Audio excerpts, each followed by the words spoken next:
हे दोस्तों, याद है जब 2019 में जोकर का वो मशहूर डांसिंग सीन आया था और हमारे दिलों में बसी सारी पुरानी बुरी यादें अचानक से सामने आ गई थीं?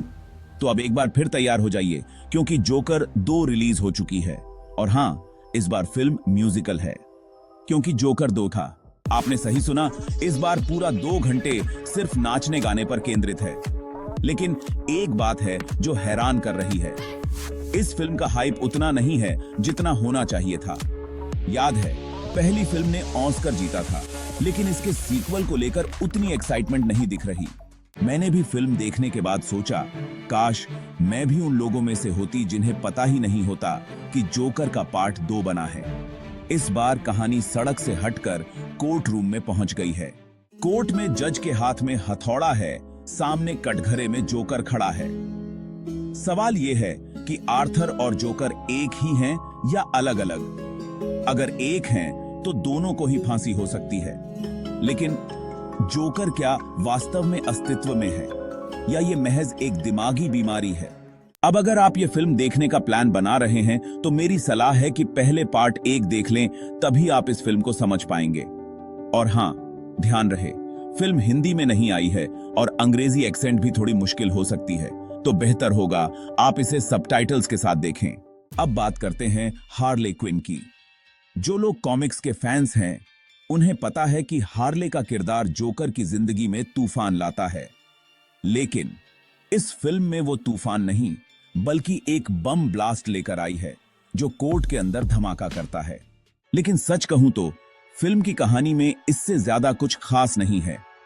अगर आपने जोकर की पहली फिल्म देखी थी तो आपको पता है कि वहां बैक स्टोरी थी, इमोशंस थे और एक गहरा कनेक्शन था।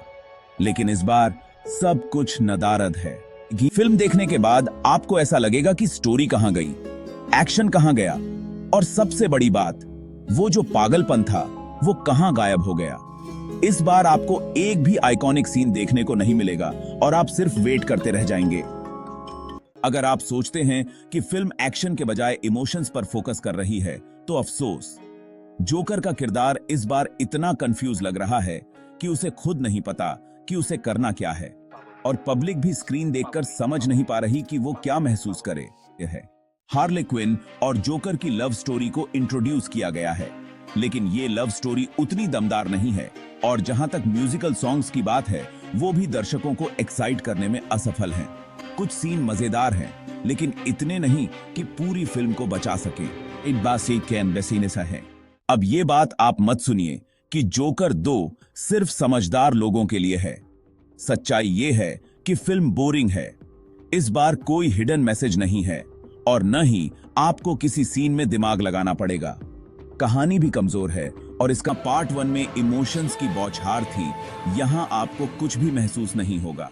फिल्म का प्रोडक्शन डिजाइन और एक्टिंग जरूर तगड़ी है, लेकिन एक्टर्स का सही इस्तेमाल कैसे करना है, यह सबसे बड़ा सवाल है। कहने को तो एक्टिंग दमदार है, लेकिन कहानी के बिना उसकी भी कोई खास अहमियत नहीं बचती। अंत में कहूं तो जोकर 2 को मेरी तरफ से 2 स्टार्स मिलते हैं। एक म्यूजिकल कॉन्सेप्ट के लिए जो सुनने में दिलचस्प था, लेकिन एग्जीक्यूशन में फेल हो गया। दूसरा स्टार एक्टिंग के लिए, क्योंकि जोकर का किरदार निभाने वाला एक्टर वाकई शानदार था। पहली चीज। दूसरा, डायरेक्शन। मुझे तो यकीन नहीं होता कि इसे टॉड फिलिप्स ने डायरेक्ट किया है, और सबसे बड़ा गुनाह, 5 साल बाद ऑडियंस को थिएटर बुलाना और ऐसा कुछ ना दिखाना जिससे लोग याद रखें। अगर आप न्यूट्रल ऑडियंस हैं, तो मेरा सुझाव है कि आप जोकर एक घर पर बैठकर दोबारा देख लें। वो ज्यादा फायदे का सौदा होगा। और हां, अगर आपको ये वीडियो पसंद आई हो तो लाइक और सब्सक्राइब जरूर करें।